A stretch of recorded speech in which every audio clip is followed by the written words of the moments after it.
guys, now let's look back at Week 10 in the NFL, and we'll start things off with Thursday Night Football, Kevin, as the Broncos beat the Raiders 10-7.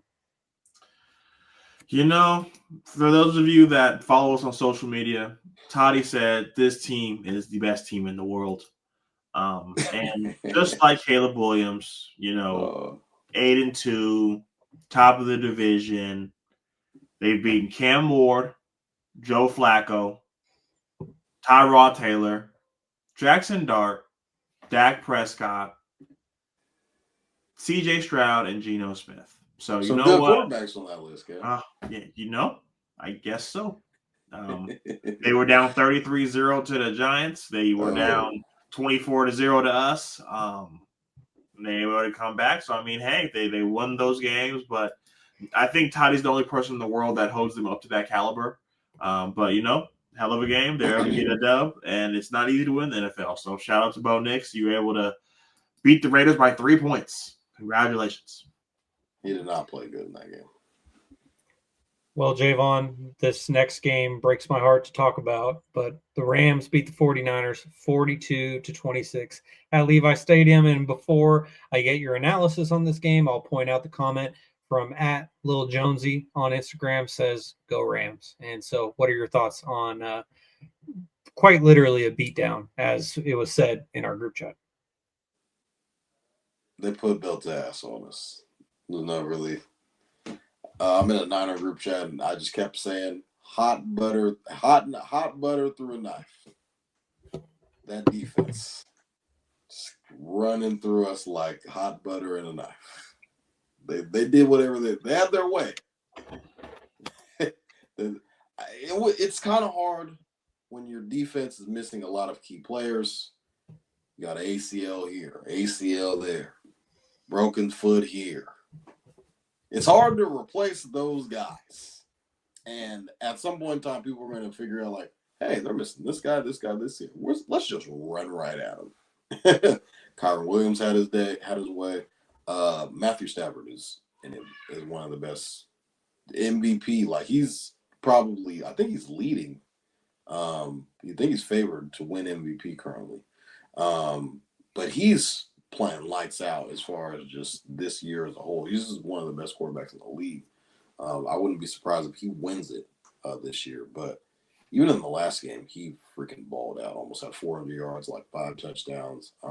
Did pick him up on waivers a couple weeks ago. He was just sitting there. Nobody wanted him.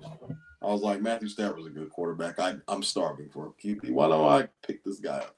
Been lights out ever since. This Rams team they probably should have been in the top 5. It's okay. Hey, that's why we're here, guys. We have rough drafts of things. We get to see them play every week. Ain't no we. I think everyone had them but you. So I just... You have it? As far as the Niners go, they can only do so much. I think the Niners, literally, with this defense, they have to play perfect. And by perfect, I mean you can't turn the ball over. You got to score pretty much on every drive, because if we're hoping that the defense can get a stop, you're hoping for a lot. And Niners couldn't get a stop in any key moments in time. Had the turnover in the soon-to-be red zone with the Jawan Jennings fumble. So I just think right now the Niners are in a weird space on where they are as a franchise, and they got to figure out a lot of things coming. So, shout out to the Rams. Yeah, Kevin, I did not have the Rams in my top 5 either. I had the Seahawks in my top 5 instead of the Rams, and it was because the way I chose my top 5 is I was just comparing like the teams that they lost to and the teams that they beat. And so the Rams, if we came up with this top 5 this upcoming week, I'd have the Rams in there because the Rams, they balanced out that loss that they had against the 49ers. But losing to a 49ers team led by Mac Jones and a bunch of other guys, I couldn't have the Rams in my top 5 at this point or at that point. But now, so then the Eagles would be in your top 5. We did it again. Oh, the Eagles, yeah. Eagles would have to be in the top 5. The reason why I didn't have the Eagles in the top 5 is because it was really, really hard for me to overlook that 17-point loss to the Giants. Like I understand that the Eagles got their get back against the Giants leading into our top 5 last week, but 5 is a really small list, and there are some good teams out there. And so that's why I had the Eagles on the outside looking in, the Rams on the outside looking in. But at this point, I think they'd all be in there. And me having the Buccaneers at number 1 after they lost to the Patriots, who I had at number 5, it all gets shaken up. And as we've talked about before, it's fluid. And so maybe we should make this a regular thing, because then we'll start seeing our top 5 list every single week. Or maybe we can even throw it in as a segment. But that's something that the guys and I will talk about in the future. We'll workshop it and keep it going. As getting to this next game is mine, and it was a game played in Berlin, Germany, as the Colts beat the Falcons 31-25 in overtime. I don't know if either of you guys were up to watch this game. Jaevon, you might have been because of being a podfather and everything, and so you got the early hours every single day. But the Colts ended up winning this one 31-25 in overtime. And basically, my whole thoughts on this game is that Jonathan Taylor, as I said to you guys in the pre-show meeting before we officially started today, Jonathan Taylor is the best running back in football. He is just producing astronomical numbers week in and week out. This week, 32 carries for 244 rushing yards and 3 touchdowns. I don't have him on any of my 4 fantasy teams, and I feel like a dummy for not managing to get him on at least one of those teams. Kevin, did you want to say something? No, I'm saying I know you got no ball because me and Toddy got him. Yeah, I got him don't. on both my fantasy teams. Yep, Jaevon knows ball. I do not. Kevin also knows ball. But yeah, Colts they bounce back from that loss to the Steelers. They're now 8-2. And the Colts are making me feel pretty good about having them in my top 5 at number 4. And so You do have Daniel Jones, though. Hey, I do have Daniel Jones now because I just traded Parker Washington Jr. He to went Kevin. nuts. He's on my bench. If I would have lost, I would have cried. Well, I saw that Tez Johnson on the Buccaneers. He also had a good game with 2 touchdown receptions. And I was about to text you and say you should have got Tez instead. Like I tried to trade him to you, but then I looked at your bench and I saw Parker Washington got like 17, and so I was like, okay, like he did pretty good. Like there's no need for me to talk shit because Parker did pretty good as well. But anyways, now moving on, Kevin, it's back to you. The Jets beat the Browns 27-20.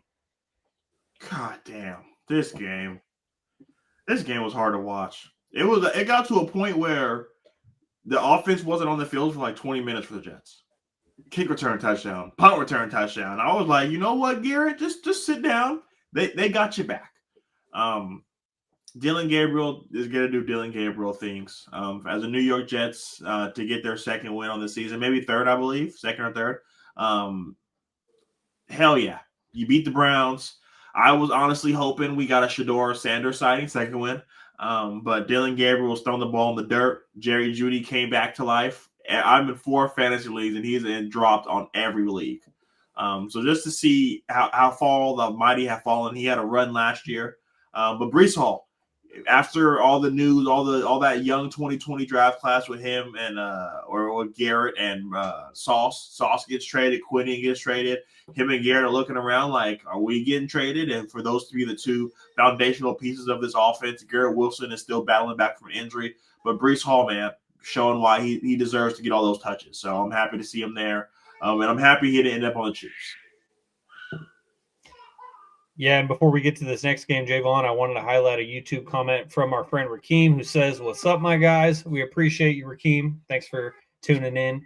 And Kevin, I don't know if you know, but Rakeem is also a diehard Philadelphia Eagles fan, and so he's right there with you, celebrating with his Kelly Green as well. Jaevon, now that takes us to the AFC South as the Texans beat the Jaguars 36-29. I forgot that Davis Mills was starting in this game, and just the first half, man, it was just all Jags. Trevor Lawrence was pretty much doing whatever. ETN was getting involved. Parker Washington getting the ball a little bit in space, and then all of a sudden, the Texans defense woke up and was like, "We're playing a game today," and completely locked up. I think the In the second half, the Texans outscored the Jags. It was like 36-0 in the second half. And Davis Mills had a game-winning touchdown. And fun fact about Davis Mills, Kevin and I bet a long time ago, 2 years ago, that Davis Mills would have, I think it was more passing yards, touchdowns than Trey Lance. And old Trey Lance broke his ankle in the second game. I remember Guess that. who lost? I remember that. Great money in my pocket. Kevin won by a So technicality because Davis Mills was hot cheeks that year.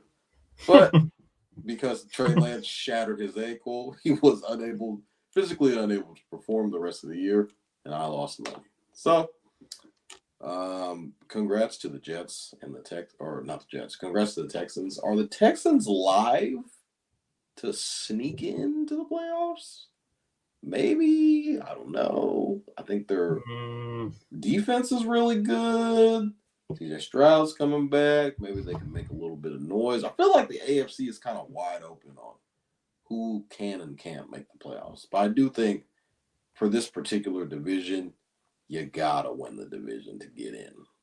So I do think the Colts have a big enough lead on that division right now. But I do think the Texans can shake a little bit things up. I think they're 3-5 right now. So if you kind of look at the AFC, like there are teams like, I don't know, the Chiefs, they're 5-4. So I mean, they're kind of creeping a little bit. Watch out for the Texans. Yeah, Texans now stand at 4-5. The Jags are 5-4, and as Jaevon was saying, the Texans outscored the Jaguars 26-0 in the second half. Or excuse me, 26-0 in the fourth quarter, as the Jaguars did score 9 points in the third quarter. But I mean, that's Jaevon. That game is very reminiscent to me of that Broncos and Giants game, where you just see a lot of points scored in one quarter. And that's how the game can get flipped on its head. Over-better's dream. Yes, an over-better's dream for sure. So we go from the AFC South to the AFC East. This one was a shocker. I believe Kevin was the one who alluded to this one earlier, as the Dolphins beat the Bills 30-13, and Josh Allen, the MVP. I can't figure out this Bills team. They lose on Monday Night Football by double digits to the Falcons. And then they lose by 17 in Miami against the Dolphins. And this is a Dolphins team without Tyreek Hill. They appear to be in shambles. They come into this game at 2-7. They get the win. And Devon Achane is a big reason why. He is the reason why. 22 carries, 174 rushing yards, and 2 touchdowns. He ran wild. And it made me happy because he's on 2 of my fantasy teams, including my dynasty league, where I'm going to be keeping him for his whole career unless I get a steal of a deal. But nevertheless, I don't know what to think of this Bills team. And I, for one, am glad that I did not feature the Bills in my top 5 this past week, because this loss was this school did. It's all right. This loss was just absolutely disgusting. And yeah, I was the only one of us who didn't have the Bills in their top 5, but there's a lot that I got wrong as well. Now, Kevin, pivoting to another Florida team, but this Florida team was on the losing end, as the Patriots beat the Buccaneers 28-23 in the Tom Brady Bowl. Finally, Travion Henderson, baby. Finally, we show why they took him with the number 1 pick in the second round. God damn it. Give him the ball and get the hell out the way. Okay? He needed permission to score. There is no more Ramondre Stevenson. I don't care how good his toe comes back. I don't want to see him on the field again. Travion Henderson could do it in the pass game. He could do it in the run game. Yesterday, he looked fantastic. We've seen Quinshon Judkins made the jump from that Ohio State backfield to Cleveland. Travion Henderson was just waiting for his time. And when he got his number called, he played. And this was a game where I thought Baker Mayfield was going to have another fourth quarter comeback. They got down, and I was like, oh, well, there you go. Drake May, MVP. Go ahead and wrap it on up. And then Baker Mayfield is on the verge of another fourth quarter comeback. Emeka Egbuka is just stamping himself in this NFL. But the Patriots get it done, man. Stephon Diggs, every third game, put him on the parlay because he gonna do something. So it was crazy for them to go in there and get that W. So hats off to them, especially on a day where the Bills look like shit. I know none of us picked the Patriots to win the division, but shit, it's looking like it. Crazy, absolutely crazy, especially with the Bills losing those random games. And Jaevon, another team that's on a roll is the Ravens, who after a 1-5 start, they have won 3 games in a row after they beat the Vikings 27-19. I think it's pretty evident when Lamar Jackson does not play football for the Ravens lose. Albeit they did lose a couple of games while he was in the lineup. A lot of injuries to the defense were playing a significant role in a lot of their losses. But I do now think that since their team is healthy and Lamar is playing football for the Ravens got us. They're minus 270 to win the division, and they are 4-5. That is just insane to even think about. So Vegas is telling you that we don't believe in the Steelers team, that they're going to be able to hang on. And they once upon a time had like a 3-game lead on this division. Now you got Joe Burrow open up his practice window today. Lamar Jackson's been on a roll, and the Browns, they're gonna brown, and I don't know what they're doing. But the Ravens as a team are just on a roll, and they're cooking up something crazy. As far as the Vikings go, this team, why Justin Jefferson is not being able to, like, JJ McCarthy will have these games where he looks like, oh, this was the right pick, and then he has these games of why can't we get why did we let Sam Darnold go, and why can't we get our guys the ball? Like Jalen Naylor was heavily involved in the offense, but you can't get Justin Jefferson involved. I mean, it's not really making sense. But at the same time, JJ McCarthy didn't play at all last year due to injury, so he's missed a lot of practice time reps, a lot of game reps. He was even hurt this year, so he's like kind of still figuring it out on the go on how to play quarterback in the NFL. So those things take time, but at the same time, you want to be able to get your guys the ball as well. Yep, as we get to our final 3 games here in the last 10 minutes of episode 167, I got the next one bringing us to the NFC South as the Saints beat the Panthers 17-7 to get their second win of the season. And the Panthers are just another team that I cannot figure out. They beat the Packers at Lambeau, and then they lose at home to the New Orleans Saints, led by the super old rookie, Tyler Shook. It just doesn't make sense to me. But, credit to Tyler Shook. He looked a lot better in this game than Bryce Young did. 19 of 27 for 282 yards, 2 touchdowns. Meanwhile, Bryce Young, 17 of 25 for 124 yards and an interception. The big difference in this game was the fact that the Saints found a way to contain Rico Dowdle. 18 carries, 53 yards, and a touchdown. That's a very pedestrian stat line for Rico. And the Panthers are just another team that I just cannot figure out. And so they will be a mystery for another week. As Kevin, if you could, actually, you know what? I'm going to save that one for Jaevon. Kevin, I'm going to toss to you. Your next opponent is the Lions, who beat your division rival, the Commanders, 44-22 in Maryland. NFC Championship game rematch. No Jaden Daniels, no Terry McLaurin.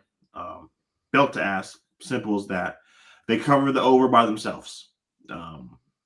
You saw Dan Campbell calling plays. Jameson Williams gets involved. He has such a good game. Toddy said, Kevin, I'm going to trade him for Jahmyr Gibbs. And I said, Toddy, he had one good game. You're smoking dick. Leave me alone. So he thought that one game was going to tell me, oh, my God, you're going to be Jameson Williams? Oh, my God. Yes, let's do it. So he's exposing you. That's crazy. Hats off to them. But we'll see the Lions next week. I'm looking forward to it.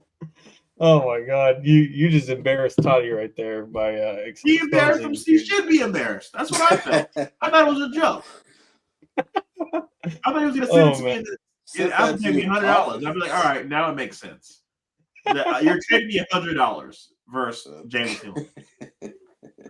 Oh my God. All right, Jaevon, if you could close us out with our Week 10 recap. We're bringing it back home to the NFC West as the Seahawks doubled up the Cardinals 44-22 with the identical score to the game that Kevin just talked about. I don't think there's a coincidence that Kyler Murray gets benched the week that Call of Duty comes out. I don't think it's a coincidence. November 14th, he knew. He was like, hey, my foot hurts. I got to go home. I got to ice it. We got to make sure that we're doing what needs to be done. This game was only a 7.5 point spread, and they beat the shit out of the Cardinals. Like, it wasn't even close. 28-0 in the first quarter. Jackson Smith and Jigba is a top 5 wide receiver. There's No really debate. No argument. There's nothing. I can't really say anything. Every week I keep on getting reminded that I was wrong about Jackson Smith and Jigba. I was unfamiliar with his game. I said it was okay. He was in, he had DK, he had Lockett. He wasn't really going to be able to do anything with those guys. So maybe those guys were in his way, and obviously that was 100% the case. Hey, man, he's got 1,000 yards already through the first, 9 weeks? It's remarkable what he's doing. Sam Darnold, Hooper. They play the Rams next week, so that's going to be a really good – that's going to be a really, really, really good game. The NFC West is, I think, the best division in football. I think 3 teams probably come out of this division. The Cardinals, on the other hand, I think they let the Dallas Cowboys trick them into thinking that Jacoby Brissett was a really good quarterback. But then again, they're playing against the Cowboys secondary and kind of made them, they're like, Marvin Harrison had his career high in catches. We got to start this guy over Kyler. And then you saw, Marvin Harrison, he's breaking down Deron Bland on Monday Night Football. He's smiling in the post-game prep like, I was getting the ball, guys. Like, whoa. So, Cardinals just got a lot of work just as a team. Defense isn't good. The quarterback situation is up in the air. They got a really good receiver, really good tight end. And they have a really good running back, but he's out for the year. But I just think they got a lot of other things to figure out than just the quarterback situation, which is kind of a shit show right now. Is Jonathan Gannon the guy? I don't know. So that could be another thing to definitely look at as far as Arizona talk, because they got a lot of things they got to worry about. So I don't think anyone's safe on that roster currently, besides Trey McBride, Marvin Harrison. Other than that, everybody else is kind of up in the air.